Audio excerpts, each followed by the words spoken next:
এই 2016 এবং 2016 পরবর্তী যে ক্যান্ডিডেট, এই ক্যান্ডিডেট গুলোর মধ্যে স্যার একটা কোথাও দ্বন্দ্ব তৈরি হচ্ছে যে এই পরীক্ষা, জাজমেন্ট কপিতে বলা আছে ফ্রেশ রিক্রুটমেন্ট আর ফ্রেশ সিলেকশন। আমরা দেখলাম যে 3 তারিখের রায়ে আমরা দেখলাম যে ফ্রেশ সিলেকশন, তারপরে 17 তারিখের মিসলেনিয়াস মামলাতে আমরা দেখলাম যে ফ্রেশ রিক্রুটমেন্ট। এই দুটো টার্মের ক্ষেত্রে স্যার একটা দোলাচল, এবং তাই নিয়ে বিভিন্ন কনফিউশন চারিদিকে।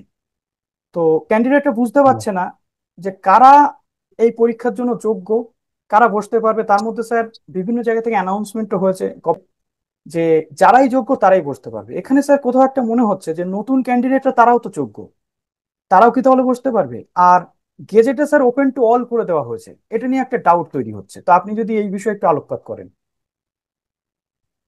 না দেখুন, এখনো পর্যন্ত যা নোটিফিকেশন এবং যা রুল, এই দুটোকে যদি আপনি কনজয়েন্টলি পড়েন তাহলে সকলেই অ্যাপ্লিকেশন করতে পারবেন। এখন সকলে মানে কারা? Right sir. তাহলে কি টেন্টেডরাও? মানে প্রথম প্রশ্ন, সকলে মানে কারা? কারণ হচ্ছে